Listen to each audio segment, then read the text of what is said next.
বদরের যুদ্ধে মুসলিমদের পক্ষে নেতৃত্ব দিয়েছেন স্বয়ং হজরত মুহাম্মদ সাল্লাল্লাহু আলাইহি ওয়াসাল্লাম নিজে। আর কুরাইশদের দলে নেতৃত্ব দিয়েছেন কুরাইশ নেতা আবু জাহেল। মুসলিমদের সৈন্য সংখ্যা ছিল মাত্র ৩১৩ জন, আর কুরাইশদের সৈন্য সংখ্যা ছিল ১,০০০ জন। তো এই বদরের প্রান্তরে যে যুদ্ধটা হয়েছিল, এতে কিন্তু মুসলিমদের সংখ্যা খুবই নগণ্য, আর তারা মানসিকভাবে ছিল খুবই শক্তিশালী। তাদের মনে অবিচল একটা বিশ্বাস ছিল তাদের জয় হবেই। আর এই দিকে হজরত মুহাম্মদ সাল্লাল্লাহু আলাইহি ওয়াসাল্লাম তার সৈনিকদের জন্য দোয়া করছেন আল্লাহর কাছে। তখনই এই যে বালুর পাহাড় দেখতে পাচ্ছেন, এই পাহাড়গুলো শুধু বালু আর বালু।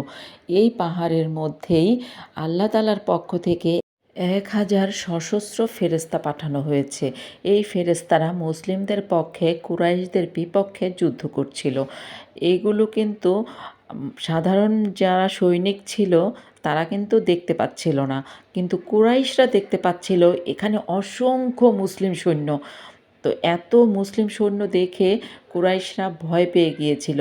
এভাবেই কিন্তু মুসলিমরা জয়লাভ করেছিল বদরের যুদ্ধে, আর কুরাইশদের পতন হয়েছিল।